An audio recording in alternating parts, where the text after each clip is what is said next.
बिस्मिल्लाहिर्रहमानिर्रहीम। उम्मीद है कि आप लोग ठीक हैं और प्रीवियस लेक्चर्स जो हैं वो आप कवर कर चुके हैं, क्योंकि मेरे पास कोई क्वेरी नहीं आई तो आई एम एज्यूमिंग इट कि आप लोगों को उसमें कोई इशू जो है वो नहीं है।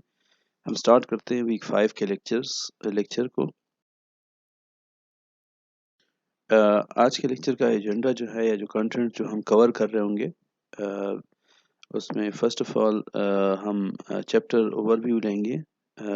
आज का जो हमारा टॉपिक है वो रिकरेंसेस के ऊपर है और इंट्रोडक्शन टू रिकरेंसेस, और उसके बाद मेथड्स की किस तरीके से हम रिकरेंसेस जो हैं उनको सॉल्व करते हैं। So as you can see next हम दो मेथड्स के ऊपर जो है हमारी डिस्कशन होगी और उस पर हम कुछ जो एग्जांपल्स हैं वो सॉल्व करेंगे। The first one is called substitution method and the other one is called the master method. तो इस चैप्टर के अंदर हम ये दो मेथड्स जो है वो डिस्कस कर रहे होंगे और उसके बाद एक छोटा सा असाइनमेंट जो है आपके जस्ट होमवर्क और आपके अंडरस्टैंडिंग को बढ़ाने के लिए वो जो है वो मैं इंक्लूड कर रहा हूँ। ठीक है जी। To start with the chapter overview, recurrence जो है, रिकरेंस इक्वेशन या रिकरेंस फंक्शन, ये हम थोड़ा सा इंट्रोड्यूस कर चुके हैं जब हम डिवाइड एंड कंकर अप्रोच और फिर उस डिवाइड एंड कंकर अप्रोच को हमने फिर मर्ज सॉर्ट में यूटिलाइज किया था।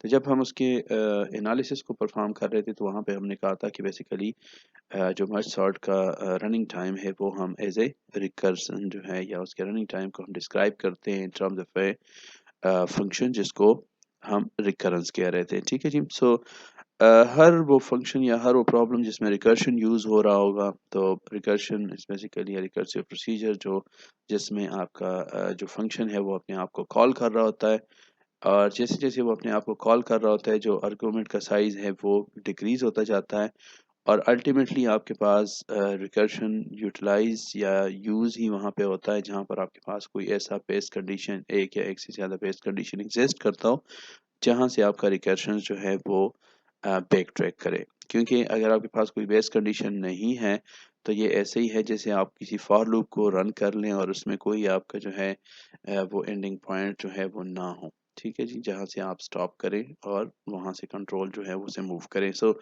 ऑलमोस्ट इन सिमिलर एनालॉजी यहाँ पर हम फॉर्मली अगर आप रिकरेंस को जो है वो डिफाइन करें तो हम यही कहते हैं कि हमारे पास क्या है, रिकरेंस जो है वो डिफाइन होता है on the basis of itself. लेकिन जैसे मैंने कहा कि जैसे जैसे आप प्रॉब्लम को सॉल्व करते जाएंगे आपके पास आर्गुमेंट का साइज जो है वो डिक्रीज होता जाएगा।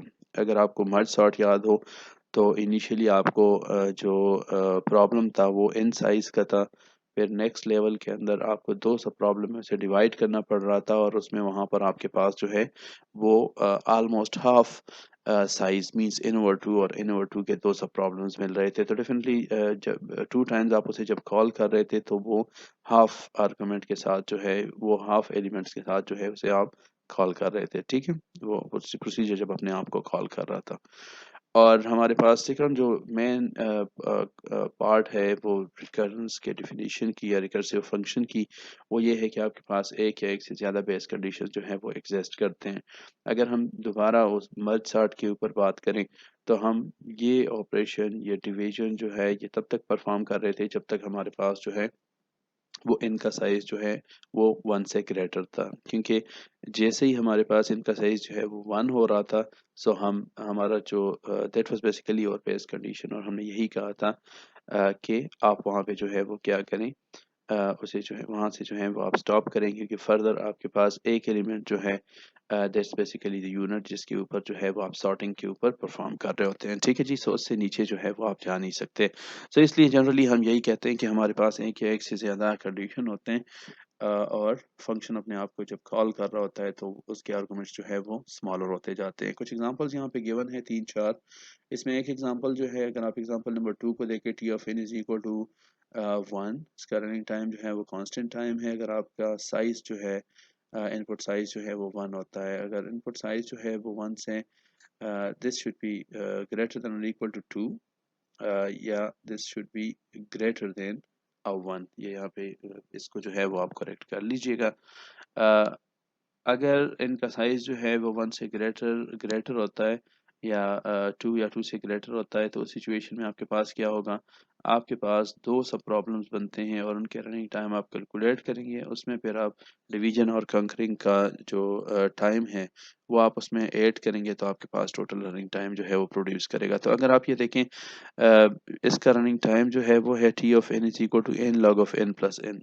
डायरेक्टली यहाँ पे रिकर्शन और इसका सोल्यूशन दोनों जो है वो गिवन है।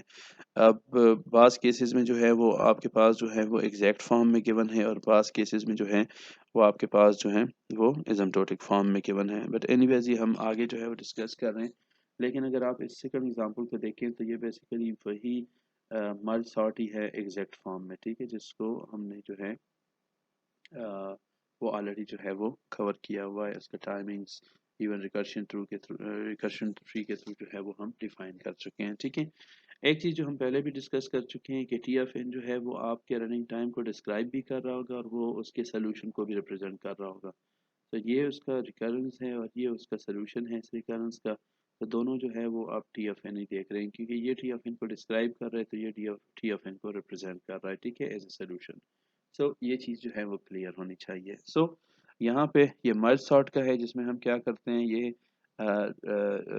प्रोसीजर जो है, ये रिकरेंस फंक्शन जो है वो क्या कर रहा है कि वो अगर बेस कंडीशन नहीं है तो आप वो प्रॉब्लम को जो है वो क्या कर रहे हैं, उसको दो इक्वली साइज के साथ प्रॉब्लम में डिवाइड कर रहा है। अगर हम पहले एग्जांपल पे देखें तो T of N is equal to 1, जब इनका साइज जो है 1 है, इनकी वैल्यू जब 1 से ग्रेटर होती है तो आपके पास क्या है, आपके पास यहाँ पे T two T, this is like a if of the things like that, right. So ये हमारे पास जनरल डेफिनेशन है। अगर आप यहाँ पे देखें तो यहाँ पे आपको नज़र आ रहा है कि ए की जगह 2 है, यहाँ पे ए की जगह 1 है और यहाँ पे टी एन माइनस 1 है। तो इसका मतलब ये है कि पहले आपके पास जो साइज था वो एन था, अब वो बाई 1 डिक्रीज हो रहा है। तो यहाँ पे आपके पास एक सा प्रॉब्लम बन रहा है और उसका जो साइज है वो क्या है, वो हर टाइम जब ये प्रोसीजर अपने आप को कॉल कर रहा है तो उसका जो साइज है वो जस्ट बाई 1 जो है वो जो है वो डिक्रीज हो रहा है, ठीक है जी।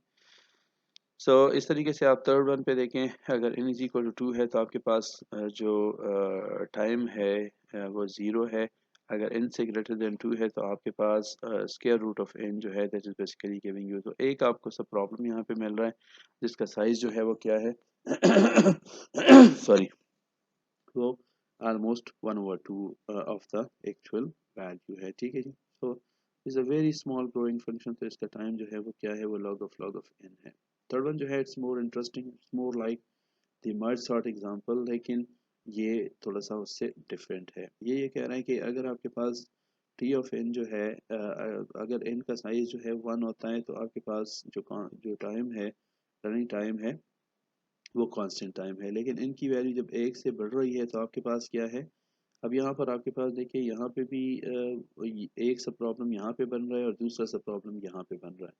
यहाँ पे हमने अगर आप ये देखें T n over two plus T n over two, तो दोनों का जो कि कोफिशिएंट 1 है तो 1 1 ऐड करके 2 इनवर 2 जब आपके पास सेम साइज के प्रॉब्लम्स होते हैं। लेकिन यहाँ पे आपके पास जो है एक प्रॉब्लम जो है वो क्या है, सब प्रॉब्लम जो है वो क्या है, वो इनवर 3 का साइज बन रहा है और जो दूसरा सब प्रॉब्लम बन रहा है उसका जो साइज है वो 2 इनवर 3 है, ठीक है जी।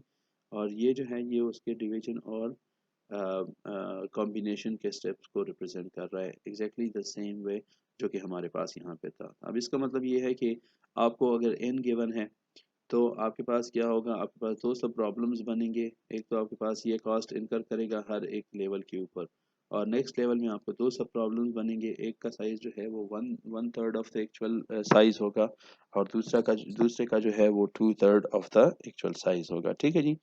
सो ये वही एग्जांपल है जो इस चैप्टर के अंदर रिकर्शन ट्री के थ्रू सॉल्व भी है, जिसको मैंने स्किप किया हुआ है, आपको उसे खुद जो है वो देखना होगा क्योंकि हम ऑलरेडी रिकर्शन ट्री जो है उसे डिस्कस कर चुके हैं सॉरी। सो इस एग्जांपल का जो रनिंग टाइम है वो है हमारे पास theta of N log of n. So यहाँ पे अगर आप देखें तो हमारा जो सोल्यूशन है वो एसिम्प्टोटिक फॉर्म में है, बाकी यहाँ पे जो है हमारे सोल्यूशन और ये दोनों जो हैं वो एग्जैक्ट फॉर्म में नज़र आ रहे हैं, ठीक है जी। सो यहाँ इस चैप्टर को हमने ब्रीफ रखना है क्योंकि जो रिकरेंसेस हैं वो ज़्यादातर डिस्क्रीट मैथ के कोर्स में बहुत ज़्यादा डिटेल में जो है वो पढ़ाए जाते हैं, ठीक है जी। तो आई होप कि आप लोग जो हैं वो डिस्क्रीट पढ़ेंगे, डिस्क्रीट मैथ का कोर्स पढ़ेंगे तो उसमें आपने जो है वो रिकरेंसेस और के सॉल्यूशंस वगैरह जो हैं वो ऑलरेडी आपने भी वहाँ पे भी कवर करने होंगे। ठीक है जी। सो यहाँ पे हम इसको ब्रीफ रखेंगे। जब हम रिकरेंसेस के सॉल्यूशन की बात करते हैं तो हमारे पास नंबर ऑफ टेक्निकल इश्यूज हैं जिसको हमने कंसिडर करने हैं। ठीक है जी। The first thing is about the flooring and ceiling. Floor और सील ऑपरेशन हमने शॉर्टली डिस्क्राइब की थी। फ्लोर और सील जो है वो बेसिकली अगर आपके पास जो है वो एक फ्लोट नंबर है तो उसका फ्लोर और सील उसका डायरेक्ट लोअर और हायर जो आपके पास इंटीजर वैल्यूज होते हैं उस फ्लोट नंबर के, उनको हम फ्लोर और सील वैल्यू से रिप्रेजेंट करते हैं। ठीक है जी। सपोज हमारे पास एक एग्जांपल 2.5 है और हम ये कहते हैं कि उसकी फ्लोर वैल्यू क्या है, तो 2.5 से डायरेक्ट स्मॉलर जो होल नंबर है दैट इज़ 2, तो वो आपकी फ्लोर की वैल्यू उसका रिस्पांस देगा। और सील की वैल्यू 2.5 से ग्रेटर डायरेक्टली जो है वो इंटीजर वैल्यू जो है वो क्या है, तो 2.5 के बाद नेक्स्ट जो है वो होल नंबर जो है होल इंटीजर जो है वो 3 है। So that's what is basically provided by the seal of that the seal function, right. हमारे पास जो है वो यहाँ पे क्या है कि फ्लोर और सील जो है वो इजीली हम यहाँ पे उसको किस तरीके से हैंडल करते हैं कि हम उसको सिंपली रिमूव कर देते हैं, क्योंकि हमारे पास उसका रिकरेंस के सोल्यूशन के ऊपर कोई इम्पैक्ट नहीं होता, कोई इफेक्ट नहीं होता। जब इफेक्ट नहीं होता तो फिर हम उसको जो है वो क्या कर रहे हैं, हम सिंपली उसको जो है वो रिमूव कर देते हैं या जो है वो अवॉइड कर लेते हैं। ठीक है, या कंसिडर नहीं करते। सो वो अगेन उसकी डिटेल्स जो है वो डिस्क्रीट मैथ के कोर्स में जो है वो आप ज़्यादा बेहतर तरीके से जो है वो कवर कर लेंगे। ठीक है जी। सेकंड पॉइंट जो है that is about the exact versus asymptotic function. दो पॉसिबिलिटीज़ हैं, हम पहले भी डिस्कस कर चुके हैं before moving into asymptotic analysis. हम पहले डिस्कस कर चुके हैं कि हम बेसिकली एग्जैक्ट एनालिसिस भी परफॉर्म कर सकते हैं या इन एग्जैक्ट फॉर्म भी हम एक फंक्शन को रिप्रेजेंट कर सकते हैं और हम एसिम्प्टोटिक फंक्शन के फॉर्म में जो है वो भी रिप्रेजेंट कर सकते हैं। तो उनमें डिफरेंस यही है कि एग्जैक्ट फॉर्म में आपके पास कांस्टेंट की values, constant coefficients, additive terms, lower order terms, ये चीज़ें एग्जिस्ट होंगी, लेकिन एसिम्प्टोटिक फंक्शन में जो है वो लोअर ऑर्डर टर्म्स और जो हमारे पास कांस्टेंट कोएफिशिएंट्स और ये चीज़ें हैं वो हम जो है उससे हम जो है सॉरी वो एलिमिनेट करते हैं। उसका रीज़न ये है कि हमारे पास हम ऐसे ही कंडीशन को अप्लाई करते हैं जिसमें आपके ये इश्यूज जो है ये खुद से सॉल्व हो जाते हैं। ठीक है। सो जब भी आप फिर एसिम्प्टोटिक से वापस एग्जैक्ट पे आते हैं तो आप दोबारा से किसी भी ऐसे कांस्टेंट या एडिटिव टर्म्स जो हैं या लोअर ऑर्डर टर्म्स जो हैं वो आप इंट्रोड्यूस कर सकते हैं, जो कि आपके लिए जो है वो उस आपके जो इनइक्वालिटीज़ है या आपके जो इश्यूज हैं वो आपको कोई इश्यूज नहीं आएंगे, बल्कि आप हमेशा जो है वो ऐसे कांस्टेंट वैल्यूज लेंगे जो उन कंडीशंस को ओबे कर रहा होगा। ठीक है जी। And the third one is about the boundary conditions. It's a very much important thing in recursion, right? जैसे मैंने कहा था कि बाउंड्री कंडीशन अगर एग्जिस्ट नहीं कर रहा तो आपके पास जो है वो इश्यूज हैं। You have to have a back tracking point. ठीक है, और that back track point means जहां से आप वापस आ सके। ठीक है जी। सो वो क्या होगा, वो आपके पास जो है वो बाउंड्री कंडीशन के थ्रू ही प्रोवाइड होते हैं। ठीक है जी। एल्गोरिथम एनालिसिस में हमारे पास जो रिप्रेजेंटेशन है आप रिकरेंस की और उसके सोल्यूशन की, तो हम दोनों जो है वो एसिम्प्टोटिक नोटेशन में ही परफॉर्म कर रहे हैं। लेकिन to start with solving the recurrences in this lecture, हम पहले एक एग्जैक्ट फॉर्म जो है उसको भी जो है वो लेंगे और उसे जो है वो सॉल्व करेंगे। फिर उसका हम जो है वो अल्टरनेट जो एसिम्प्टोटिक फॉर्म है हम फिर उसको जो है वो जो है वो सॉल्व करेंगे। ठीक है जी। सो अगर एक एग्जांपल हम ले लें इस स्टेटमेंट का कि हमारे पास जो डिस्क्रिप्शन है आपके रिकरेंस का और उसका सोल्यूशन है दोनों एसिम्प्टोटिक फॉर्म में होंगे। So here is an example. अगर आप यहाँ पे देखें T of N is equal to T N over two plus theta of N. ठीक है जी। और इसका जो सोल्यूशन है वो क्या है, वो theta of N log of N है। एग्जैक्ट फॉर्म में अगर आप उसके सोल्यूशन को देखते हैं, this is again but short, right. तो यहाँ पे क्या था, two T N over two plus N और या सी ऑफ एन, अगर आप उसको बहुत ज़्यादा जो है वो जेनेरिक फॉर्म में लिखना चाह रहे हैं। लेकिन जब एन है तो इसका मतलब ये है कि सी की वैल्यू यहाँ पे वन है, तो that's why you see plus N over there, right. अगर आप यहाँ पे बात करते हैं तो अभी हमने देखा था कि c of N log of N plus n या n log of N plus n जो है that's basically the exact form, क्योंकि n log of N is the leading term plus n was basically the lower term, तो it was there, right. लेकिन हम यहाँ पे जो है जब एसिम्प्टोटिक्स इंट्रोड्यूस कर रहे हैं तो यहाँ का जो सी एन या डी ऑफ एन या जो भी कांस्टेंट कोएफिशिएंट था वो, और प्लस जो एडिटिव टर्म था जो लोअर था इस एन लॉग ऑफ एन से, तो वो जो है वो बेसिकली क्या है, एन इज डेफिनेटली लीनियर जो है वो पॉलीलॉग फैक्टर वाले फंक्शन से जो है वो स्मॉल ग्रोइंग फंक्शन है और इससे जो है वो लोअर ऑर्डर टर्म है, तो इसलिए आप उसको जो है वो एलिमिनेट कर सकते हैं जब आप एसिम्प्टोटिक्स को इंट्रोड्यूस करते हैं। ठीक है जी। So the boundary conditions are usually expressed as t of n is equal to bego of 1 for sufficiently small n। तो ये बाउंड्री कंडीशन को रिप्रेजेंट कर रहे हैं, ये तो उसका जो नीचे जो रिकर्सिव फॉर्म है ये उसको रिप्रेजेंट करना है।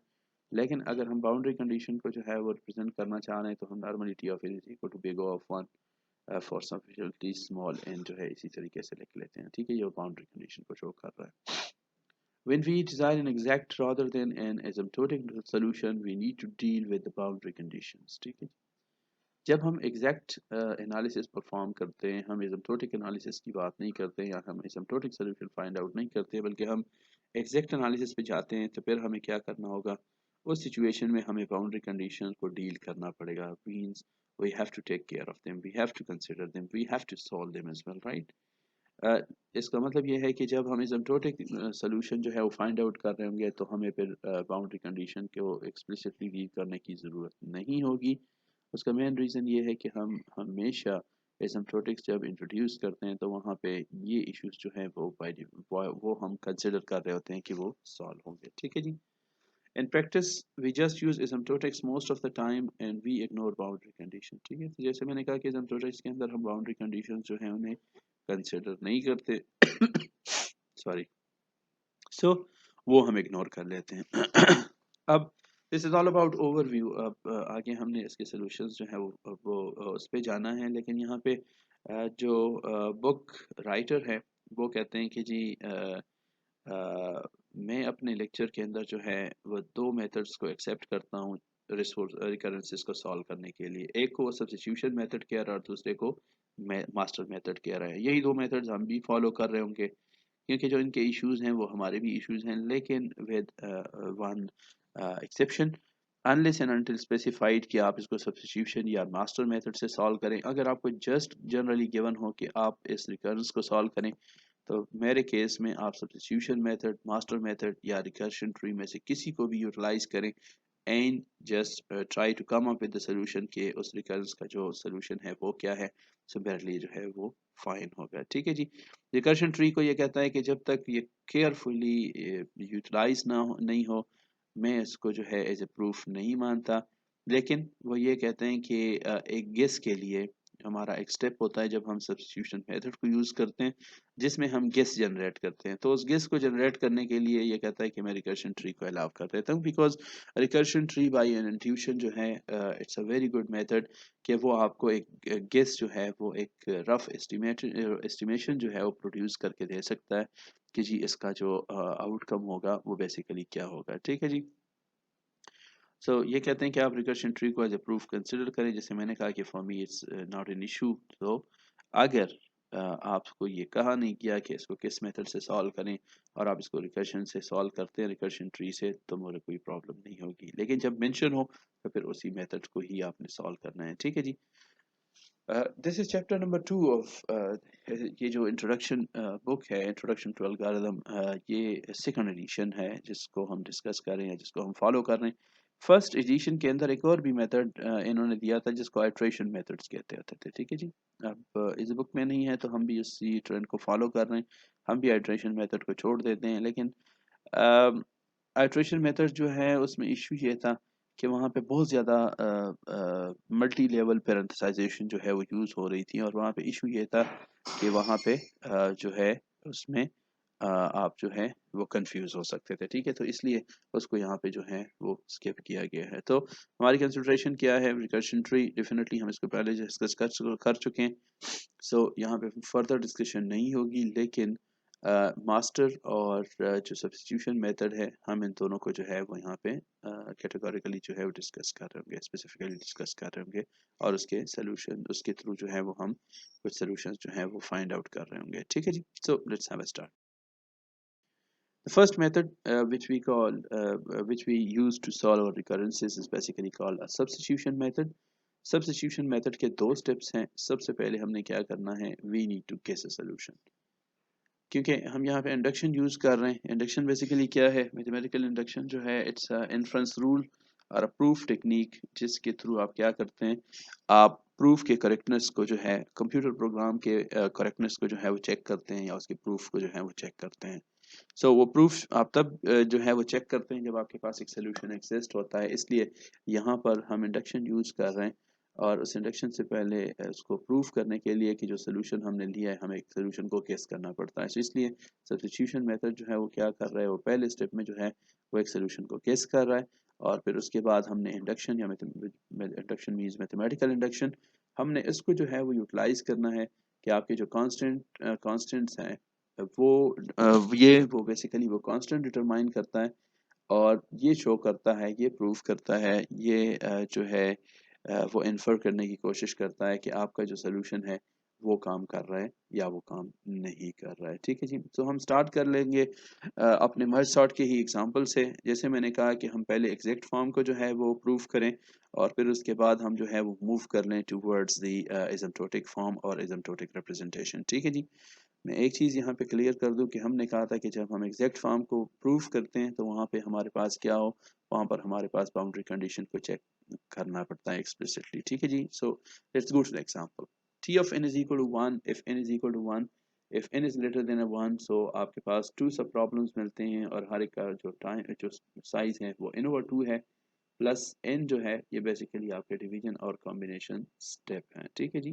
तो चूंकि हम मर्ज सॉर्ट को ऑलरेडी पहले जो है वो कवर कर चुके हैं, सो हम हमारे लिए it's quite straightforward and easy to have a guess, right. अब गेस यहाँ पे ये कह रहा है कि हमारे पास जो सोल्यूशन है वो क्या है, t of n. This is the description of the problem, और हम ये कहते हैं कि जो हमारा गेस है तो वो ये है कि जो रनिंग टाइम है वो है n log of n plus n time. ठीक है जी. यहाँ पे वही कह रहे हैं कि we have a recurrence with an exact function rather than asymptotic notation, and the solution is also exact rather than asymptotic. So we will have to check the boundary condition and the base case as well. इसका मतलब ये है कि हमें ये base condition को जो है वो भी चेक करना पड़ेगा. हमारे पास जो इंडक्शन है उसमें दो स्टेप्स होते हैं. एक में हम बेसिक को चेक करते हैं, या एक में जो है वो हम बेस कंडीशन को चेक करते हैं, और फिर दूसरे में जो है वो हम उसके इंडक्टिव स्टेप में जो है वो ओवरऑल सोल्यूशन जो है उसको चेक करते हैं, उसको शो करते हैं कि आया, उसको इन्फर करते हैं कि आया वो जो है हमारे पास करेक्ट है या नहीं है. ठीक है. इंडक्शन स्टेप पे आ जाते हैं. इंडक्शन स्टेप में जैसे हमने कहा कि चूंकि हम एग्जैक्ट यहाँ पे फंक्शन जो है वो ले रहे हैं, तो हम सोल्यूशन जो है वो भी एग्जैक्ट फॉर्म में जो है वो फाइंड आउट जो सोल्यूशन और जो डिस्क्रिप्शन है दोनों हमने जो है वो बेसिकली एग्जैक्ट फॉर्म में लिए हैं, तो इसलिए हमारा जो इंडक्शन होगा वो भी बेसिकली क्या होगा, वो भी एग्जैक्ट फॉर्म में होगा, ताकि हम प्रूफ भी उसका एग्जैक्ट फॉर्म को कर सकें. एनीवेज, जब भी हम एग्जैक्ट फॉर्म जो है उसको प्रूफ करने की कोशिश करते हैं तो हमने जो है वो क्या करना होगा, हमें बेसिक्स जो हैं या जो बाउंड्री कंडीशन है उसको भी हमें चेक करना पड़ेगा. तो सबसे पहले हम जो है वो बाउंड्री कंडीशन चेक करते हैं. हम ये कहते हैं कि n इज इक्वल टू 1 है, तो जो हमारा गेस है आप उसमें n की जगह 1 प्लेस करें, सो 1 log of 1 प्लस 1 हो जाएगा. ठीक है जी. और अगर ये हमें ये 1 की वैल्यू दे रहा है तो इसका मतलब ये होगा कि जो बेसिक है ये जो है वो उसके लिए होल्ड कर रहा है. ठीक है जी. तो अगर आप यहाँ पे देखिए 1 log of 1 is basically equal to 0, तो ये वाला पोर्शन 0 हो जाएगा. 0 plus 1 is equal to 1, so t of n is equal to 1 when n is equal to 1. So this one is justified, this one is fine, right. अब हमने क्या करना है, अगर आप देखें तो ये t of n जो है ये बेसिकली हमने n के लिए गेस किया है कि अल्टीमेट जो n वैल्यू है उसके लिए हमारा ये सोल्यूशन है. अब 1 के लिए हमने सोल्यूशन कर दिया है, तो अब आप ये देखें कि 1 से लेके n तक जो है ये दो एक्सट्रीम्स जो है वो हम फाइंड आउट कर चुके हैं. अब इंडक्टिव स्टेप जो है वो क्या कर रहा है, वो इन दोनों वैल्यूज़ के दरमियान किसी भी वैल्यू को लेके या नंबर ऑफ वैल्यूज़ को लेके जो है उसके बियॉन्ड चेक कर रहा है कि अगर हम उस दरमियान की जो वैल्यू जो हम सेलेक्ट कर रहे हैं, अगर हम उसको यहाँ पे प्लेस करें इस जो हमारे पास जो रिकरेंस आ रहा है, और उसको फिर हम सॉल्व करें, अगर वो भी हमें यही गेस दे रहा, यही सोल्यूशन दे रहा है जो हमारा गेस है, तो फिर हम ये कह सकते हैं कि जी ये ओवरऑल जो हमारा गेस है ये बेसिकली करेक्ट है। ठीक है जी। तो नॉर्मली 1 और n के दरमियान n हमारा जो है वो गेस है, वो हमारा जो है वो स्टार्टिंग पॉइंट है। और बेसिक के लिए जो जो बाउंड्री कंडीशन है वो हमारा 1 था, तो उसके लिए भी हमने चेक कर दिया है कि वही सोल्यूशन जो हमने टी ऑफ एन के लिए ओवरऑल सारे प्रॉब्लम के रिकर्सन ओवरऑल प्रॉब्लम के लिए जो गेस किया है वो बेसिक्स के लिए काम कर रहे हैं। अब हम दरमियान में अगर 1 और n देखें तो नॉर्मली हमारे पास और इंडक्शन वाले भी वो अक्सर जो है वो इन दोनों के दरमियान वैल्यू को जो है वो सेलेक्ट कर रहा है, मींस एवरेज वैल्यू को। सो अगर आप देखें तो एवरेज वैल्यू हमें मिलती है बेसिकली n ओवर 2 की। ठीक है जी। सो हम क्या कर रहे हैं इंडक्टिव स्टेप में, इंडक्टिव हाइपोथेसिस में हम ये कर लेते हैं कि हम इसको जो है वो जनरलाइज कर लेते हैं। हम ये कहते हैं कि जी टी ऑफ के की जो वैल्यू है that is equal to k log of k, instead of this कि हमारे पास n log of n plus n हो।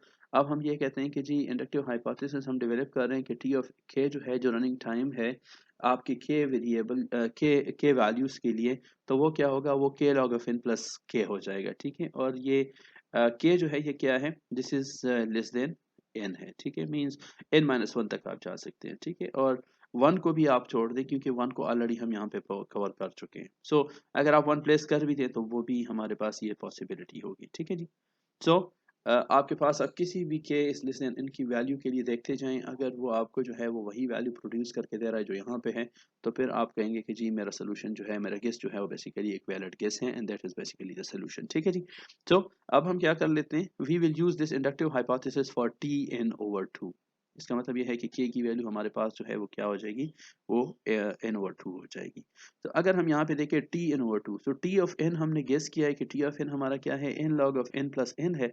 अगर मैं इसको एन ओवर टू कर दूं तो यहाँ मेरा सोल्यूशन जो है वो क्या होगा, इस टी एन ओवर टू। अगर मैं कहता हूँ कि एन के लिए जो है वो मेरा जो सोल्यूशन है वो n log of N plus n है, तो n over two means half के लिए कितना होगा, तो इसका हाफ ऑफ ले ले। हाफ कैसे होगा, n over two log of n over two plus N over two, and that's what we basically replace in this recurrence. ठीक है जी। तो ये हम यहाँ पे प्लेस कर लेते हैं और फिर इसको हम जो है वो क्या कर लेते हैं, इसको हम सॉल्व कर लेते हैं। अब अगर आप देखें तो ये हमें सोल्यूशन देगा। सोल्यूशन कैसे देगा, ये टू और टू क्रॉस हो जाएगा। ठीक है जी। तो आपके पास क्या आ जाएगा, n log of n over two, ये वाला पोर्शन आ जाएगा। ये टू और ये टू क्रॉस आउट हो जाएगा तो आपके पास प्लस एन आ जाएगा, और ये प्लस एन जो है ये बाहर है। ठीक है जी। अब अगर आप लोगों को याद हो, हमने ये कहा था कि log of a over b जो है ये किस चीज़ के इक्वल होता है, ये होता है log of a minus log of b। ठीक है जी। सो हमारे पास ये वाला पोर्शन क्या हो जाएगा, log of n over two. ये इसके लिए हमारे पास ये रिप्लेसमेंट आ जाएगी log of n minus log of two. ठीक है जी। उसके बाद आप क्या करें, n log ऑफ n आपके पास आ जाएगा, ये है n log ऑफ टू। तो log ऑफ टू जो है वो बेसिकली किस चीज़ के इक्वल है, this is again a base two as well, so log of two with a base two. ये आपके पास इसकी वैल्यू आ जाएगी वन, और ये n, ये माइनस n इंटू वन, तो ये आपको माइनस वन दे देगा, वैल्यू दे देगा। ठीक है जी। और ये प्लस वन और प्लस वन ये अपनी जगह पे आ जाएगा। एक माइनस एन जो है वो प्लस एन के साथ जो है वो क्रॉस आउट हो जाएगा। So what we will get is basically n log of N plus n. तो अगर आप यहाँ पे देखें तो हमने टी एन ओवर टू के लिए जब हमने जो है वो प्लेसमेंट की इंडक्टिव हाइपोथेसिस की, ठीक है जी, जब हमने इस इंडक्टिव हाइपोथेसिस को जो है वो टी एन ओवर टू के लिए यूटिलाइज किया, मीन्स हाफ वैल्यू के लिए, तो उसने भी हमें वही रिस्पॉन्स दिया जो कि बेसिकली हमारा केस था। So on the basis of this we conclude that by induction कि हमारे पास जो केस था that was basically a valid case and that is basically a solution for this one. ठीक है जी। तो ये एग्जैक्ट फॉर्म में हमने जो है इसको प्रूव कर दिया है थ्रू इंडक्शन। ऑब्वियसली इंडक्शन हम यूज कर रहे हैं सब्स्टिट्यूशन मेथड के अंदर। ठीक है जी। अब जनरली हमारे पास क्या होता है कि हम एसिम्प्टोटिक नोटेशन को यूज करते हैं। ठीक है जी। So we would write what, T of N is equal to two T N over two plus theta of n. So अगर आप यहाँ पे देखें वो बाउंड्री कंडीशन यहाँ पे नहीं है, हम ये कहते हैं कि जी t of N is equal to big of one for sufficiently small n, तो काफ़ी स्मॉल वैल्यू के लिए जो है वो क्या है, वो बिग ऑफ वन होता है। ठीक है जी। सो जो इसका सोल्यूशन है, we express the solution by asymptotic notation t of N is equal to theta of N log of n.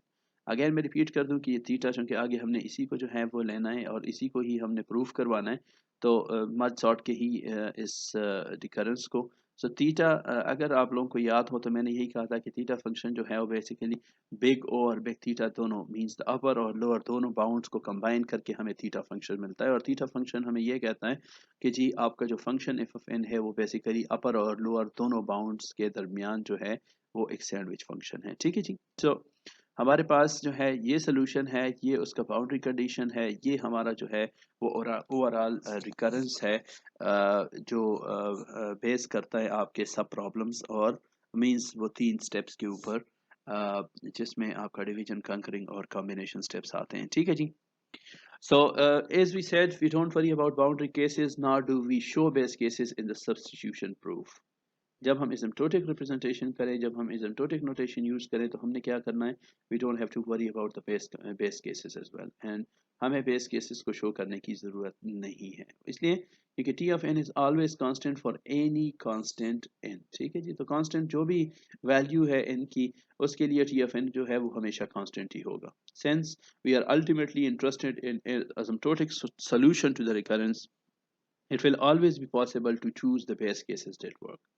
तो हमेशा, जिस तरह मैंने पहले भी कहा था कि हमारे पास जब भी हम बात करते हैं एसिम्प्टोटिक सॉल्यूशंस की, तो एसिम्प्टोटिक सॉल्यूशन में जो है वो अल्टीमेट, जिसमें हम अल्टीमेटली इंटरेस्टेड हैं, वो हमेशा ऐसे बेस कंडीशन को जो है वो चूज कर रहा होगा जो which will possibly held for, right. So ये कोई हमारे पास इशू जो है वो नहीं है। When we want an asymptotic solution to a recurrence, we don't worry about the base cases and all proofs. ये अगेन एंड अगेन मैं इसलिए रिपीट कर रहा हूँ ताकि ये क्लियर हो कि एग्जैक्ट एनालिसिस में हमें जो बेस कंडीशंस हैं उन्हें प्रूफ करना पड़ता है, लेकिन एसिम्प्टोटिक में हमें उसको जो है वो प्रूफ करने की ज़रूरत नहीं है। वो इसलिए नहीं है कि हम उसे लिखते ही नहीं हैं, हम उसे कंसिडर ही नहीं कर रहे हैं। और कंसिडर इसलिए नहीं कर रहे हैं क्योंकि जब भी हम इसको यूज़ करते हैं तो हम जो है वो जब वो बेस कंडीशन जो है वो जो हम चूज़ करते हैं वो हम चूज़ ही ऐसे करते हैं जो कि पॉसिबल होंगे। ठीक है जी, जो करेक्ट होंगे। सो when we want an exact solution, so then we have to definitely deal with the best cases. So ये चीज़ again and again revise और repeat। अब asymptotic in form of asymptotic notation जो है, अगर हम substitution method को utilize करना चाह रहे हैं तो हमारे पास क्या होगा, सबसे पहले हमने additive terms हैं हमने उसमें constant को introduce करना होगा, क्योंकि अगर आप यहाँ पे देखें t of n is equal to 2t n over 2 plus theta of n, तो जब हम सॉल्व करेंगे तो solution during the solution we have to remove these asymptotics, और asymptotics जब हटाएंगे तो कांस्टेंट इंट्रोड्यूस होंगे। ठीक है जी, this is the additive term. ठीक है जी। सो यहाँ पे क्या होगा, सबसे पहले हमने ये करना होगा कि इसमें एडिटिव टर्म में हमने कांस्टेंट को इंट्रोड्यूस करना होगा, जिससे we introduce a c over here, right. और show that upper means the big O and lower big omega bound separately might need to use different constant for each. So it sometimes इसके दरमियान issues होते हैं, तो आप जो है वो बेहतर है कि आप दोनों केसेस को प्रूव करने के लिए जो है वो डिफरेंट कांस्टेंट्स को यूज़ करें। एक टाइम आप सी को यूज़ करें, दूसरे टाइम आप जो है वो डी को यूज़ करें। So that should basically remove any kind of issues while proving the bounds। ठीक है जी। सो एक चीज़ क्लियर है, अगर आपको यहाँ पे जो फंक्शन एक्चुअली गिवन है, क्योंकि यहाँ पे हमें थीटा ऑफ एन गिवन है, तो that's why theta of n जो है, theta is a combination of upper and lower bound, तो हमें दोनों बाउंड जो है वो चेक करने हैं। अगर आपको जो रिकरेंस गिवन है उसमें जस्ट यहाँ पे बिग ओ या बिग ओमेगा है, तो then you have to just proof or just go for finding only one, either the upper or the lower, जो भी आपको गिवन होगा आपने उसी को जो है वो करना होगा। लेकिन जहाँ पे भी आपके पास थीटा होगा तो थीटा के केस में आपको दोनों जो है वो क्या करने पड़ेंगे, दोनों को जो है वो प्रूफ करना पड़ेगा। ठीक है जी। सोचो कि एग्जांपल हमारा जो है वो ये है। So if you want to show n upper bound के लिए क्या होगा, सो या आप इसके दो वेरिएशन बना दें, t of N is equal to 2t n over 2 plus theta of n, तो इसका लेफ्ट और राइट बना दें, तो एक आपके पास बनेगा 2t n over 2 plus big O of n, और दूसरा लोअर केस के लिए बनेगा 2t n over 2 plus big omega of n। ठीक है जी। तो यहाँ इस केस में इस स्लाइड के अंदर हम अपर बाउंड को जो है वो चेक कर रहे हैं, उसी को प्रूव कर रहे हैं। सो हम क्या क्या कहते हैं कि if you want to show the upper bound, so we got this point, right, this half of the actual recurrence. So we write t of n is less than or equal to, हमारे पास जो time होगा, जो running time होगा वो basically क्या होगा, वो लेस देन और इक्वल टू होगा 2t over 2 plus c of n, because ये हमारे पास जो है वो अपर बाउंड है, ठीक है जी। सो हम इसके इक्वल या इसके लोअर ही हमेशा रहेंगे, ठीक है जी। और यहाँ से हमने इस एसिम्प्टोटिक को हटा के जो है, इस तरह फर्स्ट स्टेप कहता है कि आप उसमें क्या करें, उसमें आप एडिटिव टर्म में कांस्टेंट को इंट्रोड्यूस करें। So we introduce a c over here, right. So ये एलिमिनेट हो गया, तो आपके पास ये सी इंट्रोड्यूस हो गया।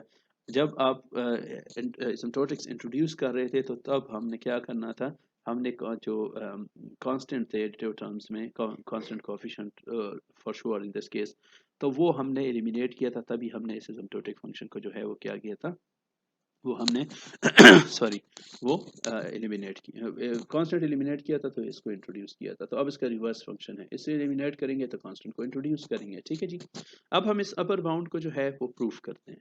तो जो हमारा सोल्यूशन है, हमने यही कहा था कि t of N is equal to N log of n, basically हमारा सोल्यूशन है theta of N log of n. तो उसको भी आपका जो गेस है वो भी क्या हो जाएगा, वो भी बेसिकली जो है वो आप उसमें भी जो है वो कांस्टेंट जो है वो इंट्रोड्यूस करेंगे। तो हमने एक पॉजिटिव कांस्टेंट जी यहाँ पे भी इंट्रोड्यूस कर दिया। अब हम ये कहते हैं कि हमारा गेस ये है कि हमारा जो रनिंग टाइम है इस एल्गोरिथम का इस अपर बाउंड के लिए, वो क्या है, वो लेस देन और equal to d n log of N है, ठीक है जी। तो वो या ये है या इससे स्मॉलर है, ठीक है जी। So we are given c in recurrence, so इसलिए हमने क्या किया है, हमने जो सोल्यूशन है या जो गेस है हमने, वो हमने बेसिकली डी लिया है, ताकि ठीक है, it's okay for D. Definitely D का सी पे डिपेंड होना जो है वो फाइन है, उसमें कोई इशू जो है वो आपके पास नहीं है। so, अब हमने क्या करना है, अब हमने इसको जो है वो फाइंड आउट करना है। So in here t of n is less than or equal to 2t n over 2 plus c of n, so that is what basically we got as a recurrence, ठीक है जी। so यहाँ से हम जिसको जो है वो देखना चाह रहे हैं, हमने ये देखा कि t of n जो है वो बेसिकली क्या है, वो d of n log of n है। तो अ, अब अगर ये n ओवर 2 हम कर लें t n ओवर 2 के लिए, तो ये क्या हो जाएगा, d n over 2 log of n over 2। तो अगर हम इसको यहाँ पे प्लेस करें, ये t n ओवर 2 की बजाय, मीन्स मिड वे एलिमेंट के लिए, जिस तरीके से हमने इंडक्टिव हाइपोथेसिस वहाँ डेवलप किया था, हम यहाँ पे भी करेंगे, लेकिन हम उसको थोड़ा सा जो है वो डायरेक्ट कर रहे हैं। तो इसमें क्या आ जाएगा, 2 और 2 कट जाएगा, ठीक है जी। तो आपके पास क्या आ जाएगा, d of n log of n over 2 plus c of n आ जाएगा, और ये log of n minus log of 2 हो जाएगा, तो ये dn log ऑफ n हो जाएगा, और दूसरा जो है वो हो जाएगा आपके पास क्या, वो minus d of n log of 2 हो जाएगा, ठीक है जी। ये वाला इन्होंने डायरेक्ट किया है। ये d ऑफ n कैसे आ रहा है, d ऑफ n इसलिए आ रहा है क्योंकि ये dn log ऑफ n, ये वाला पार्ट हो गया।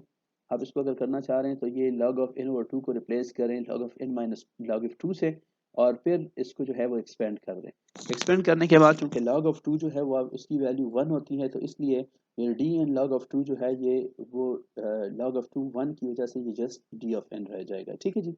और ये प्लस सी एन जो है वो आपके पास यहाँ पे है। अब हम ये कहते हैं कि ये देखें यहाँ पे इक्वल हम इसलिए कर रहे हैं क्योंकि हम इसको सॉल्व कर रहे हैं, ठीक है। बाकी हमने इस इनइक्वलिटी को ही जो है वो क्या करना है, उसी को ही हमने सॉल्व करना है, उसी को ही हमने देखना है, ठीक है जी। अल्टीमेटली जब हम ये जो है ये सोल्यूशन फिनिश हो जाएगा, तो T of n should be less than और equal to d of N plus 1। लेकिन अब हमें इन कांस्टेंट वैल्यूज पे बेस जो है वो डिसाइड लेना है। ये डिसाइड करेंगे कि ये लेस देन और इक्वल टू डी, ये जो रनिंग टाइम है वो लेस देन और equal to d n log of N है या नहीं है, और वो तभी पॉसिबल है, ये एग्जिस्ट, ये ठीक होगा, टी ऑफ इन की वैल्यू लेस देन और equal to d n log of n होगी, अगर आपके पास ये वाला पार्ट जो है ये लेस देन और इक्वल टू 0 होगा। इसका मतलब ये होगा कि अगर आपके पास d की वैल्यू जो है वो c से ग्रेटर है या उसके इक्वल है, इसकी वैल्यू अगर इक्वल है तो ये और ये दोनों वैल्यूज जो है ये सेम होके जो है वो क्रॉस हो जाएंगी। अदरवाइज अगर d की वैल्यू जो है वो बड़ी है, तो इसका मतलब ये होगा कि इन में से जो है ये अल्टीमेटली जो है हमारे पास एक नेगेटिव वैल्यू आ जाएगी, जो इसकी वैल्यू को जो है वो लेस रखेगी, ठीक है जी। तो जब इसकी वैल्यू लेस रहेगी तो ये कंडीशन हमारा जो है वो ट्रू होगा। अदरवाइज ये केस, अगर आपके पास c की वैल्यू बड़ी हो जाती है, तो ये कंडीशन फिर होल्ड नहीं करेगा। So this is the case कि आपने ये देखना होगा कि अगर ये है तो फिर ये चीज़ एग्जिस्ट कर रही है, ठीक है। और यही हमने जो है वो प्रूव करना था कि हमारे पास जो है वो टी ऑफ एन जो है वो लेस देन और equal to d n log of N है, जब हम basically k is equal to n over 2 value के लिए जो है वो इसको थ्रू इंडक्शन जो है उसका जो है वो सब्स्टिट्यूट करने के बाद उसे प्रूव करते हैं, ठीक है जी। तो बेस कंडीशन ऑलरेडी जो है वो यहाँ चेक करने की ज़रूरत नहीं है, because it always does obey the rules, क्योंकि हम सेलेक्ट ही ऐसे करते हैं। ठीक है जी। सो ये हमने अपर बाउंड के लिए जो है इसको प्रूव कर दिया है। अब हमें जाके जो है वो दूसरा कंपोनेंट जो है वो देखना है कि आया वो लोअर बाउंड के लिए जो है वो भी होल्ड कर रहा है कि नहीं कर रहा, और अगर दोनों के लिए होल्ड कर रहा है तो फिर हम अल्टीमेटली डिड्यूस कर देंगे कि 2n कि बेसिकली वो थीटा के लिए जो है वो होल्ड कर रहा है। ठीक है जी। तो फॉर लोअर बाउंड हमें क्या करना होगा, लोअर बाउंड हमें यही कहता है कि t of N is equal to यहाँ पे जो है वो बिग ओमेगा ऑफ एन आ जाएगा। उसको रिमूव करने के लिए अगेन हम यहाँ पे सी इंट्रोड्यूस कर देंगे, और हमें जो है हम इसको लिख सकते हैं कि टी ऑफ एन की वैल्यू जो है वो क्या होगी, वो चूंकि ये फंक्शन उसका लोअर बाउंड दे रहा है तो इसकी इक्वल हो सकती है, लेकिन ये वैल्यू जो है वो क्या होगी, वो इससे ग्रेटर होनी चाहिए, उससे लेस नहीं हो सकती टी ऑफ एन। ठीक है जी। सो चूंकि ये उसका जो अपर बाउंड है उसके इक्वल या उससे ग्रेटर ही होनी चाहिए। ठीक है जी। अब जो हमारा यहाँ पे गेस है, हम ये कहते हैं कि टी ऑफ एन जो है वो क्या होना चाहिए, वो ग्रेटर देन और इक्वल टू होना चाहिए d n log of n के। तो एग्जैक्टली द सेम वे जो है हमने यहाँ पे डी को इंट्रोड्यूस किया, क्योंकि वहाँ पे सी था, ये डी सी पे डिपेंडेंट है, कोई प्रॉब्लम उसमें नहीं है। तो यहाँ पे हमारा क्या है, हम अब इसको सब्स्टिट्यूशन के थ्रू, इंडक्शन के थ्रू जो है वो देख रहे हैं कि आया ये वाला जो मेरा गेस है वो बेसिकली जो है वो n ओवर टू के लिए होल्ड कर रहा है कि नहीं कर रहा। ठीक है जी। तो ये मेरा गेस है, तो अगर ये n के लिए है तो n ओवर टू के लिए d n over two log of n over two हो जाएगा। So t N over two को मैंने यहाँ पे फिर जो है वो क्या कर दिया है, उसको मैंने फिर यहाँ पे रिप्लेस कर दिया है। Once it's solve exactly the same way जिस तरीके से हम वहाँ इससे पहले देख चुके हैं, लेकिन अब हमारे पास क्या होना चाहिए कि ये वाला जो minus d n plus c of N है, इसकी वैल्यू ज़ीरो या ज़ीरो से ग्रेटर होनी चाहिए। और इसका मतलब ये होगा कि ये प्लस होना, ये जो सी की वैल्यू है अब ये बड़ी होनी चाहिए, क्योंकि अगर डी की वैल्यू बड़ी होती है तो वो उसको रिड्यूस कर देगा और इस इनइक्वालिटी जो है ये इनवैलिड हो जाएगी। ठीक है जी। सो इस सिचुएशन में हमारे पास क्या है, ये वैल्यू जो है वो अगर ज़ीरो है तो हमें कोई प्रॉब्लम नहीं है, क्योंकि t of n would become equal to this one, right. लेकिन ये टी ऑफ एन जो है ये इससे बड़ी होनी चाहिए, इक्वल भी, लेकिन in most of the cases it should be greater than it. ठीक है जी। और वो तभी पॉसिबल है जब मेरे पास जो है ये वैल्यू जो है ये ग्रेटर देन ये हो। ठीक है। आप इसको जब सॉल्व करें उसको दूसरे एंड पे ले जाएं तो ये n और n कट जाएगा और c की वैल्यू जो है वो ग्रेटर या इक्वल टू d होनी चाहिए। मैं अगेन रिपीट कर रहा हूँ, अगर c और d की वैल्यू सेम है तो ये दोनों जो है वो क्रॉस आउट हो जाएंगे। सो ये t ऑफ n जो है ये बेसिकली इसके इक्वल हो जाएगा। लेकिन अगर आपने इस वैल्यू को इंक्रीज करना है, it should if you have to prove it this thing should be more than basically this one, तो फिर आपके पास ये जो पॉजिटिव साइड है ये इंक्रीज होना चाहिए, ताकि ये जो है ये इसमें कुछ एडिशन करें, तभी वो जाके जो है वो इससे ग्रेटर हो सकता है। ठीक है जी। सो अगर if this condition does hold and for this condition we could say yes T of n जो है वो क्या है, वो big omega n log of n पी जो है वो प्रूफ कर रहा है। ठीक है जी। सो हमने big of n log of n भी प्रूफ कर दिया है और big omega of n log of n भी प्रूफ कर दिया है। तो इसका मतलब ये है कि हमारे पास टी ऑफ इन जो है वो बेसिकली इसका जो गेस है, उसका जो सोल्यूशन है वो theta of n log of n ही है। ठीक है जी।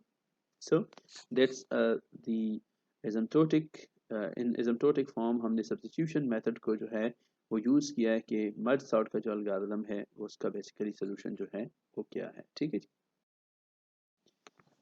सेकंड जो मेथड है द मास्टर मेथड, जो हमने चैप्टर वन में फर्स्ट चैप्टर में जो हमने डिस्क्राइब किया था, उसमें हमने इसका नाम जो है वो जो है वो देखा था। मैंने यही कहा था कि मास्टर थ्योरम से हम बेसिकली जो मर्ज सॉर्ट का वो है रिकरेंस है उसको हम सॉल्व करेंगे।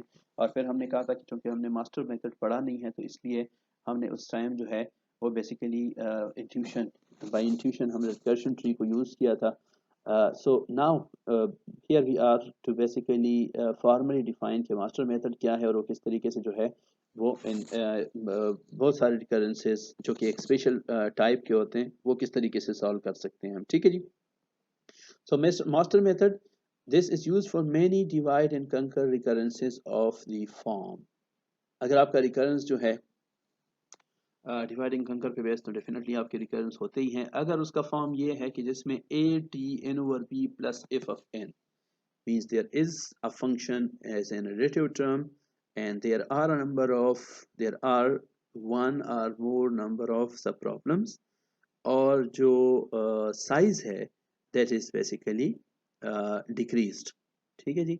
सो यहाँ पे अगर आप देखें, सो ए की वैल्यू इन्होंने कहा था कि it could be one but it could be more then one. इस तरीके से बी की वैल्यू ग्रेटर देन वन होगी तब ही जाके जो n का साइज है नेक्स्ट इटरेशन में वो बेसिकली जो है वो रिड्यूस होगा। ठीक है, देखिए अगर वो n is equal to n over one भी होगा तो वन की वैल्यू जो है वो अगेन आपको n देगा, जबकि रिकरेंस के लिए, रिकरेंस फंक्शन के लिए रिक्वायरमेंट यही है कि आपके पास जब वो अपने आप को कॉल करें, जब सब प्रॉब्लम पे जाएं तो उसका साइज जो है वो रिड्यूस होना चाहिए। ठीक है जी। और इफ ऑफ इन का होना जो है वो मस्ट है। अगर आपके पास इफ ऑफ इन नहीं है तो आप फिर मास्टर थ्योरम को यूज नहीं कर सकते हैं। उसका बेसिक रीजन ये है कि मास्टर थ्योरम जो है वो एक थ्योरम पे बेस है जिसमें हमने दो फंक्शंस जो है उनको कंपेयर करना है। इस इफ ऑफ इन फंक्शन को हमने कंपेयर करना है विद अ फंक्शन जिसको हमने डेवलप करना है। और वो डेवलप कैसे होगा कि वो होगा n raise to power log of a mean sub problems with base b, जो कि एक्चुअली साइज डिटरमाइन करने के लिए हम यूज कर रहे हैं। ठीक है जी। सो हमें क्या करना होगा, हमें n raise to power log of a with base b को कैलकुलेट करना होगा। फंक्शन इफ ऑफ n हमारे पास मस्ट होना चाहिए, अगर नहीं है तो फिर हम यूज नहीं कर सकते हैं उस मास्टर थ्योरम को, उसको इसको सॉल्व करने के लिए। ठीक है जी।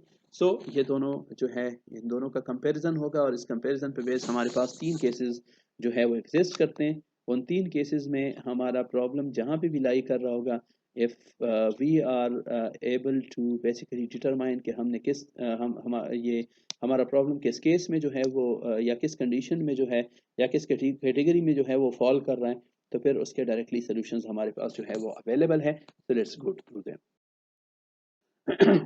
सॉरी, केस नंबर वन, हम ये कहते हैं कि एफ ऑफ एन जो है, f of N is basically in a subset, या एफ ऑफ एन का फंक्शन जो है वो बेसिकली क्या है, अगर आप n raise to power log of a with the base b के पार में से एक कांस्टेंट पॉजिटिव वैल्यू को जो है वो क्या करें, वो सब्ट्रैक्ट करें, तो आपके पास एफ ऑफ एन बनता है। इसका मतलब ये है कि आपके पास एफ ऑफ एन, सपोज हम ये कहते हैं कि n raise to power log of a with the base b, ये मेरे पास आया n क्यूब, और जो फंक्शन मुझे गिवन है एफ ऑफ एन का वो n स्क्वायर है। तो देखिए n cube minus one basically gives you what, f of n, जो कि n स्क्वायर है। तो इस सिचुएशन में क्या होगा, आपका एफ ऑफ एन जो है वो n raise to power log of a with the base b से जो है वो पॉलिनोमियली क्या होगा, वो स्मॉलर होगा। ठीक है। तो बाय इंट्यूशन हम ये कहते हैं कि यहाँ पे जो कॉस्ट है वो कौन डोमिनेट कर रहा है, वो लीव्स डोमिनेट कर रहे हैं। हमारे पास वही ट्री बन रही है, उसमें एक रूट है, उसमें लेवल्स होते हैं मल्टीपल, और उसके जो है वो बेसिकली लीव्स हैं जो अल्टीमेटली हमारे पास जो है वो अचीव हो रहे हैं। ठीक है जी। सो अगर ये केस है हमारे पास कि आपका एफ ऑफ एन जो है वो बेसिकली जो है वो बिलोंग कर रहा है एक ऐसे फंक्शन में जो कि सम कांस्टेंट एप्सिलॉन जो है जो कि जिसकी वैल्यू जो है वो ग्रेटर देन जीरो है। एक एग्जांपल यहाँ पे मैंने दिया भी है। अब नेक्स्ट आगे हमारा यहाँ पे दूसरा एग्जांपल भी है। सो इस सिचुएशन में क्या होगा, इफ ऑफ एन आपका पॉलिनोमियली जो है वो n raise to power log of a with the base b से स्मॉलर होगा, तो आपका सोल्यूशन जो है वो क्या होगा, वो basically n raise to power log of a with the base b theta of n raise to power log of a with the base b होगा। एग्जांपल पे हम चलते हैं, हम ये कहते हैं कि t of n is equal to, ये एक रिकरेंस हमें गिवन है जो हमें ये कह रहा है कि आपके पास जो रिकरेंस है वो है 5t n over two plus theta of n square. ये आपका जो है ये आपका एफ ऑफ एन है। अगर आप ये देखें तो this is the whole recurrence, आपके पास वो कोई बाउंड्री कंडीशन यहाँ पे शो नहीं है। हमने जनरली एन की वैल्यू के लिए इसको लिया हुआ है। सो यहाँ पे 5 क्या कह रहा है, 5 की वैल्यू, 5 जो है वो बेसिकली ए को रिप्रेजेंट कर रहा है। आपने क्या करना है, आप बेसिकली सिंपली उसका जो वो एब्स्ट्रैक्ट रिप्रेजेंटेशन है इस फॉर्म की, जिसके लिए हम मास्टर थ्योरम को यूज कर सकते हैं, means a f of n over b plus f of N. ठीक है जी। So a T N over b और प्लस एफ ऑफ एन। ठीक है जी। सो आप उसी में इसको जो है वो प्लेस करें तो आपको नजर आ जाएगा कि ये आपके पास क्या है, ये बेसिकली आपके पास जो है वो आपका जो है वो एफ ऑफ एन है। तो ये देखिए एन स्क्वायर, ये आपका एफ ऑफ एन है। इसको हमने किसके साथ कंपेयर करना है, n raise to power log of a with the base b. तो ए क्या है, 5 है, और बी क्या है, वो 2 है। अगर ये 4 वैल्यू होती तो log ऑफ 4 की वैल्यू हमारे पास 2 आती है, लेकिन दिस इज 5। तो इसकी वैल्यू अगर आप कैलकुलेट करें, इट्स समथिंग लाइक 2.34 और 32 समथिंग लाइक दैट, राइट। सो हमारे पास क्या है, this is 2 point something which is more than this one. तो ये n स्क्वायर हमें तब मिलता है जब इसमें से log of 5 with base 2 minus epsilon आप करें, और वो माइनस एप्सिलॉन क्या है, अगर इसकी वैल्यू एग्जैक्टली 2.32 आती है, आप कैलकुलेट करें, अब I am not exactly sure कि वो इस तरह कोई सिमिलर वैल्यू है, तो आप उस वैल्यू को माइनस करते हैं तभी आपके पास ये वैल्यू 2 आती है, ठीक है। और 2 जो है वो क्या है, वो एक कांस्टेंट वैल्यू है जो कि 0 से जो है वो क्या है, वो बड़ी है, ठीक है जी। सो हमारे पास क्या है, हम किस कंडीशन में लाई करते हैं, किस केस में लाई करते हैं, किस कैटेगरी में लाई करते हैं, हम केस 1 में लाई करते हैं, और हमें क्लियर है कि इसका सोल्यूशन फिर क्या होना चाहिए, इस रिकरेंस का कि 5t over 2 plus theta of n square, वो होना चाहिए आपके पास ये theta of n raise to the power log of 5 with the base 2, ठीक है जी। और अगर आप यहाँ पे देखें, सो ये log ऑफ 5 लिखा हुआ है, अगर log ऑफ 5 लिखा हुआ है तो इसका ये बेसिकली बाइनरी लॉग को ही रिप्रेजेंट कर रहा है, तो वो ज़रूरी नहीं है कि आप मेंशन करें, ये हम पहले देख चुके हैं कि these two things, this log of 5 basically means कि ये बेसिकली बाइनरी लॉग है और ये इक्वल है log of 5 with the base 2 का ही, ठीक है जी। केस नंबर 2, अगर f of n जो है it's equal to theta of n raise to the power log of a with the base b into log of n raise to the power k, या log of log log log of n raise to the power k, या log of k with k log of kn है, ठीक है जी। तो ये दोनों एक ही बात है कि k यहाँ पे हो या k जो है वो log of n के ऊपर हो, ये भी कोई इशू नहीं है, where k is greater than और इक्वल टू 0। तो ये सेकंड केस है हमारे पास। इसमें थोड़ा सा कंफ्यूजन जो है ये इक्वल टू 0 के लिए होगा, क्योंकि वहाँ पे कोई चीज़, कोई भी anything with the power 0 it becomes a 1, तो ये बिल्कुल गायब हो जाएगा। So you should be very much clearful, very much careful about this thing, ठीक है जी। सो हम ये क्या कहते हैं कि एफ ऑफ एन जो है वो क्या है, ये स्मॉलर नहीं है, बल्कि this is within a poli log factor of n raise to power log of a with the base b, because this is into ये जो आपका log of a with the base b function जो कि हम जो है वो produce करते हैं कंपैरिजन के लिए, तो आपका फंक्शन एफ ऑफ एन जो है उसमें ये पॉलीलॉग फैक्टर है उस फंक्शन का जो आप डेवलप कर रहे हैं, जिसको आप क्या कर रहे हैं, कंपेयर कर रहे हैं, ठीक है जी। सो ये स्मॉलर नहीं है आपका एफ ऑफ एन, बस इस सिचुएशन में आपके पास जो है ये विद इन पॉलीलॉग फैक्टर है आप के n raise to power a with a base b के लिए, ठीक है जी। तो अगर आपके पास ये सिचुएशन होती है तो फिर आपको क्या करना पड़ता है, आप सिंपली इस k की वैल्यू को बाई 1 इंक्रीज करते हैं, दैट्स बेसिकली योर सोल्यूशन, ठीक है जी। अगर आप इसको इंट्यूशन, अगर आप ये देखें सोल्यूशन क्या है, T of N is equal to theta of n raise to the power log of a with the base b into log of n या log of with the power k plus 1, तो आपने simply क्या करना है, k की value को by 1 increase करना है, and it's all about the number of levels और the levels in a tree, right. So जिस तरह मैंने कहा था कि रूट है, लेवल्स हैं, और आपके पास जो है वो लीव्स हैं, तो फर्स्ट केस जो है उसकी dominancy on the basis of क्या थी, उसकी dominancy on the basis of leaves थी। अब यहाँ इंट्यूशनली हम कहते हैं कि cost is n raise to power log of a with a base b into log of kn at each level, and how many levels do we have, we do have log of n levels in a tree, ठीक है। सो ये basically वो intuition है जो कि हम basically वहाँ पे यूटिलाइज भी कर चुके हैं, जो हम मर्ज सॉर्ट का रिकर्शन ट्री के थ्रू जो है वो डिटरमाइन कर रहे थे, ठीक है जी। इसका सबसे जो सिंपल केस है, या जो सबसे जिसमें मैंने कहा था कि कंफ्यूजन वाला केस है, वो ये है कि जब k की वैल्यू आपके पास 0 हो, तो k की वैल्यू अगर आपके पास 0 हो जाती है तो ये वाला पोर्शन जो है ये सारा क्या हो जाता है, ये 1 हो जाता है, सो ये इंटू 1 हो जाता है, तो आपके पास एफ ऑफ n की वैल्यू क्या आती है, theta of n raise to power log of a with the base b, ठीक है। तो उस केस में आपको क्या करना पड़ता है, आपके पास चूंकि log of log power 0n, तो आप क्या करते हैं, उसको जब 1 से इंक्रीज करते हैं तो इसकी वैल्यू 1 हो जाती है, तो इसका मतलब ये है कि अगर यहाँ कोई ऐसी वैल्यू एग्जिस्ट नहीं कर रही है तो आप जस्ट उसको जो है वो वंस जो है वो इंट्रोड्यूस कर दें, ठीक है। मैं अगेन रिपीट कर दूं कि दिस इज सिंपल केस जहाँ पर k की वैल्यू जो है वो 0 है, तो ये log of log power 0n आ जाएगी, जो एक्चुअली आपको जो है वो नज़र नहीं आती, मतलब उसको लिखने की ज़रूरत नहीं होती, क्योंकि that is basically equal to 0। कोई भी चीज़ जिसका पावर 0 हो जाए तो वो क्या होता है, वो 1 के इक्वल होता है, ठीक है जी। तो अगर आपके पास ये सबसे सिंपलेस्ट केस है, बाकी तो जहाँ पे आपके पास अगर k की वैल्यू 2 है तो उसको 3 कर दें, 5 है तो 6 कर दें, 10 है तो 11 कर दें, लेकिन ये ज़रा थोड़ा सा सिंपल केस जो है ये थोड़ा सा कन्फ्यूजन क्रिएट कर सकता है आपके लिए, ठीक है जी। तो इसलिए मैं बार बार इसको रिपीट कर रहा हूँ कि जब k की वैल्यू आपके पास यहाँ पे 0 होती है, मींस आपके पास जो फंक्शन एफ ऑफ एन है वो बेसिकली क्या है, वो basically n raise to power log of a with the base b ही है। n स्क्वायर और n स्क्वायर है, तो इस सिचुएशन में आप देखेंगे कि वो तो फर्स्ट केस में लाई नहीं कर रहा, और शॉर्टली हम देखेंगे कि वो थर्ड केस में भी लाई नहीं कर रहा होगा। सो इसलिए वो इस कंडीशन में जो है, वो जो केस 2 है या ये जो सेकंड कैटेगरी है, इसमें वो लाई कर रहा होगा। ठीक है जी।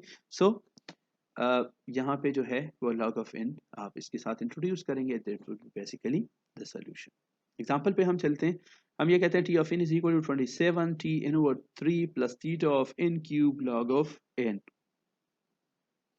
सो यहाँ पे क्या है, ये आपका f ऑफ n है n raise to power 3 log of n, और ये है आपके पास, हमने इससे जो फंक्शन बनाना है that is n raise to power log of 27 with the base 3। अब देखिए b की वैल्यू 3 है, वहाँ पे हम बेस की वैल्यू 2 इसलिए ले रहे थे क्योंकि वहाँ पे b की वैल्यू 2 थी।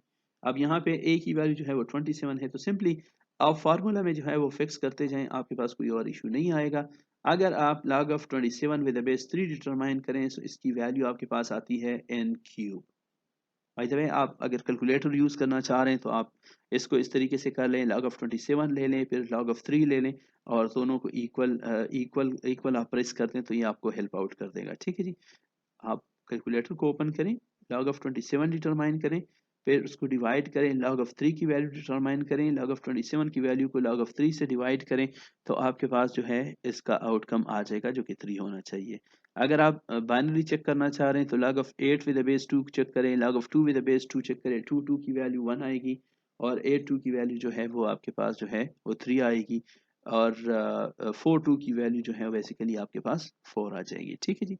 सो ये आप चेक कर सकते हैं। ठीक है जी। तो हम क्या कर रहे हैं, हमारा जो फंक्शन एफ ऑफ एन है वो बेसिकली क्या है, वो इस फंक्शन का poly within poly log factor है, क्योंकि एन क्यूब के साथ जो है वो लॉग ऑफ एन यहाँ पे एग्जिस्ट कर रहा है। ठीक है जी।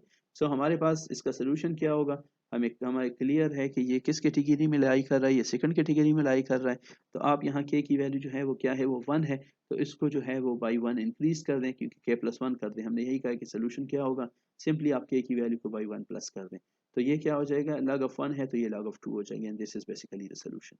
जो मैं यहाँ पे सिंपल केस की बात कर रहा था, अगर मेरे पास यहाँ पे फंक्शन इस तरह से गिवन है, रिकरेंस इस तरह से गिवन है कि t of n is equal to 27 t n over 3 plus theta of n cube, mean ये ना होता, ये दूसरा एग्जांपल आप कंसिडर करें। ठीक है जी। सो उस सिचुएशन में क्या होगा, इसकी वैल्यू भी n क्यूब आ रही है और इसकी वैल्यू भी n क्यूब आएगी, लेकिन अगर आप यहाँ पे देखें तो ये n क्यूब की वैल्यू इसलिए आ रही है क्योंकि यहाँ पे जो है ये log of n with power 0 जो है वो वैल्यू एग्जिस्ट करती है, क्योंकि आप n क्यूब को n क्यूब डॉट 1 लिख सकते हैं, और उस 1 की बजाय जो है वो आप log of n raise to power 0 जो है वो यहाँ पे लिख सकते हैं, और फिर वहाँ पे ये 0 को जो है वो आप 1 कर दें तो वो log ऑफ 1 आ जाएगा उस सिचुएशन में। ठीक है जी।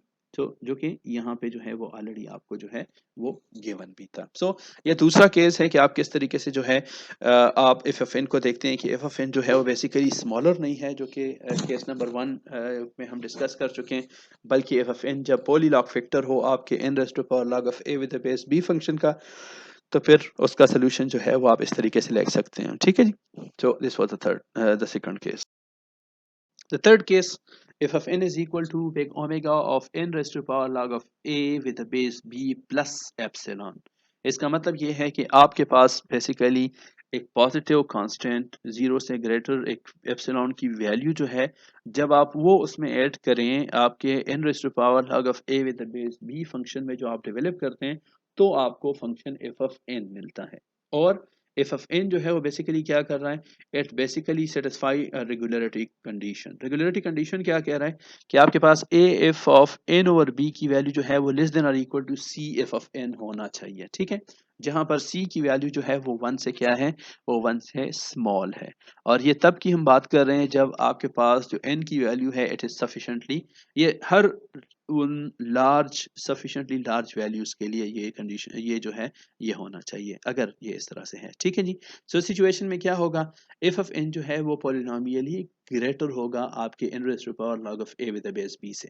तो डेफिनेटली वो इससे ग्रेटर इसलिए होगा क्योंकि आप इसमें जब कुछ पावर में ऐड करते हैं कुछ पॉजिटिव वैल्यू कुछ प्लस वैल्यू, तो तभी जाके आपका फंक्शन एफ ऑफ एन आपके पास आता है।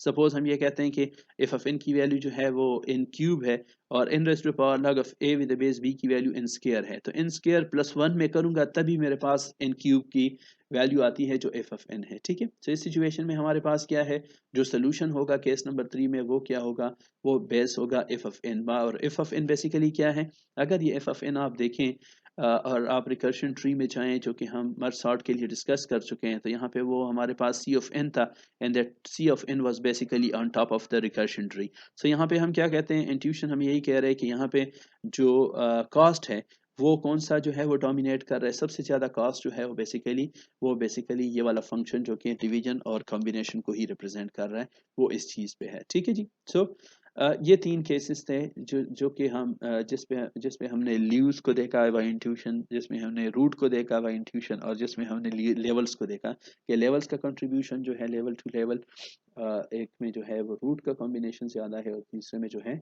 वो लीव्स का कंट्रीब्यूशन से आता है। So let's have an example here.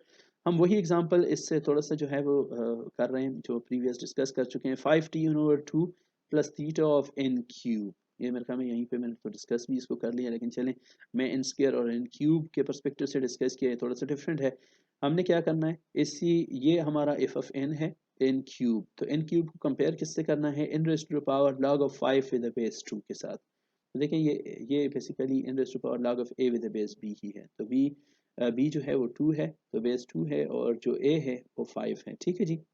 सो आपके हमारे पास क्या है, अगर आप log of 5 with the base 2 की वैल्यू देखें, so this is 2 point something जो मैं पहले डिस्कस कर चुका हूँ, 2.32 या 34 इस तरह से है। तो इसमें जब 0.68 या 0.64 इस तरह की वैल्यू आप ऐड करेंगे तभी जाके ये वाला पोर्शन जो है ये एन क्यूब बनता है जो कि आपका एफ ऑफ एन है। ठीक है जी।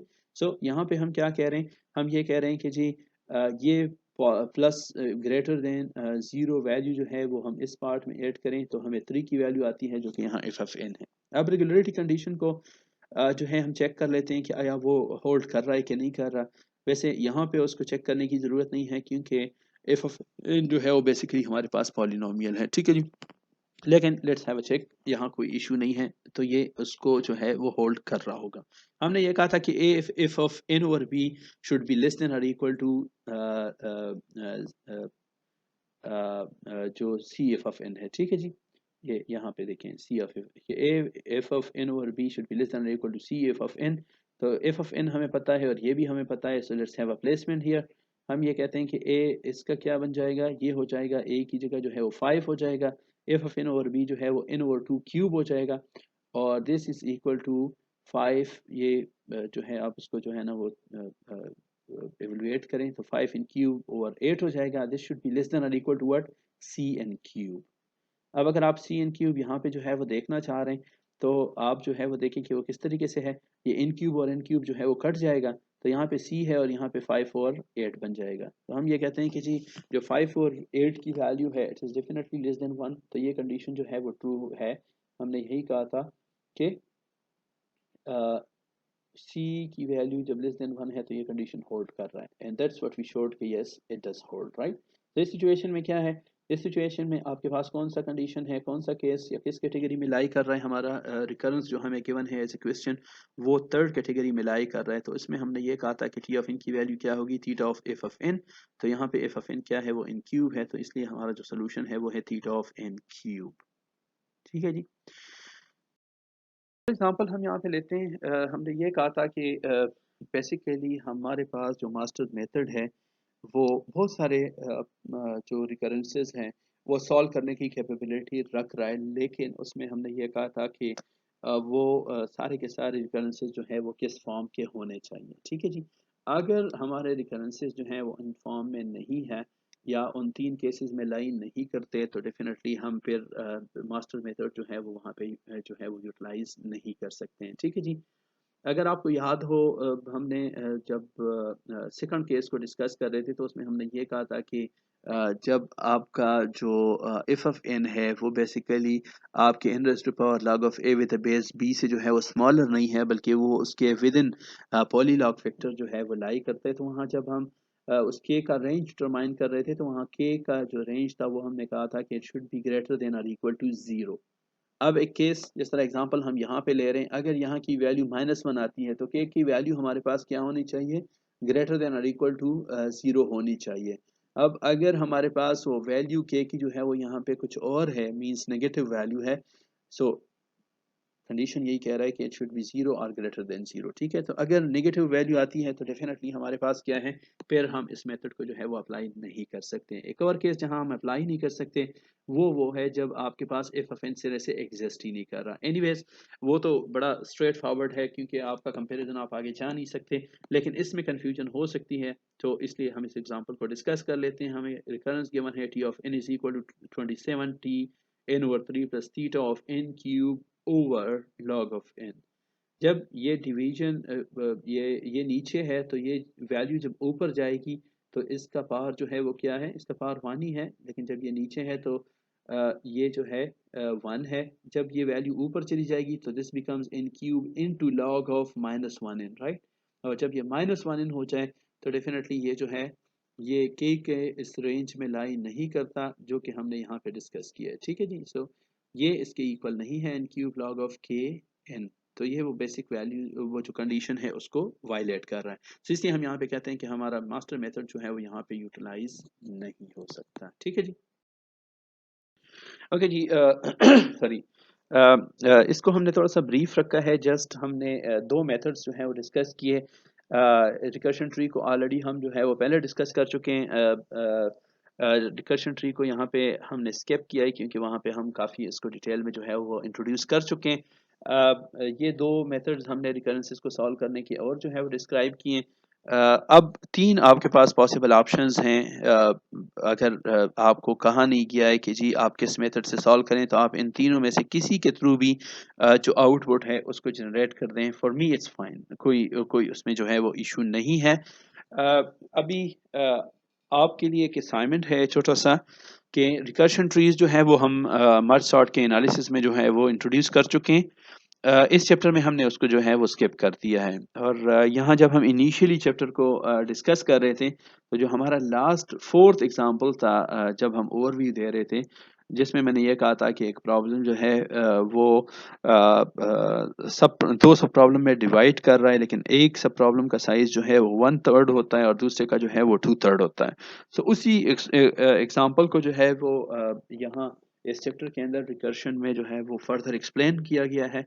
सो मैं रिकमेंड करूंगा कि आप वहाँ पे जाएं, उसको स्टडी करें और फर्दर उसको अंडरस्टैंड करें कि रिकर्शन ट्रीज जो है वो बेसिकली किस तरीके से जो है वो हमें रनिंग टाइम जो है वो डिटरमाइन करने में हेल्प आउट कर रहा है। क्योंकि स्पेसिफिकली जब तक सब्स्टिट्यूशन मेथड में आपका एक्सपीरियंस नहीं होता, एक्सपोजर नहीं होता, या इस तरह बाय इंट्यूशन आपके पास कोई जो है वो नॉलेज नहीं होता, आप जो है वो गेस को बेस्ट गेस जो है उसको जो है वो कंसिडर नहीं कर सकते, या गेस जो है वो आपका जो है वो इतना वैल्यूएबल जो है वो नहीं होगा।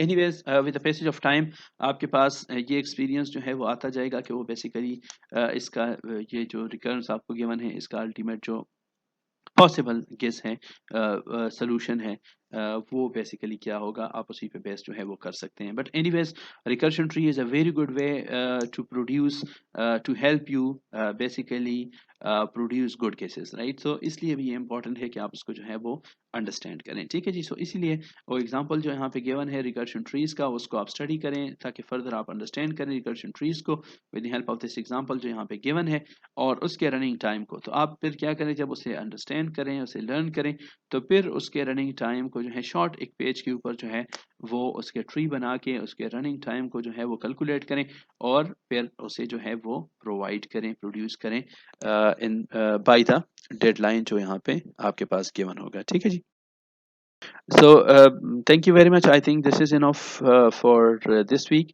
इंशाल्लाह नेक्स्ट वीक जो है वो हम नए चैप्टर को जो है और नए टॉपिक जो है उसको जो है वो स्टार्ट करेंगे अगेन। अभी तक जो है वो हम सॉर्टिंग के अंदर ही होंगे। और आफ्टर मिड टर्म जो है वो इंशाल्लाह हम ग्राफ थ्योरी की तरफ जो है मूव करेंगे। तो जितने भी हमारे पास मिड तक जितना भी पॉसिबल होगा वो हम सॉर्टिंग के ऊपर ही, सॉर्टिंग के और टेक्निक्स जो है वो डिस्कस कर रहे होंगे। अभी तक हम सॉर्टिंग के जस्ट इंसर्शन सॉर्ट और मर्ज सॉर्ट जो है उसको डिस्कस कर चुके हैं। लास्ट लेक्चर में और इस लेक्चर में ज़्यादातर हमने जो है वो एनालिसिस के टेक्निक्स को डिस्कस किया है कि एनालिसिस जो है वो हम किस तरीके से परफॉर्म कर रहे होंगे। Thank you very much, have a good day, और मिलते हैं इंशाल्लाह फिर नेक्स्ट वीक। अल्लाह हाफिज़।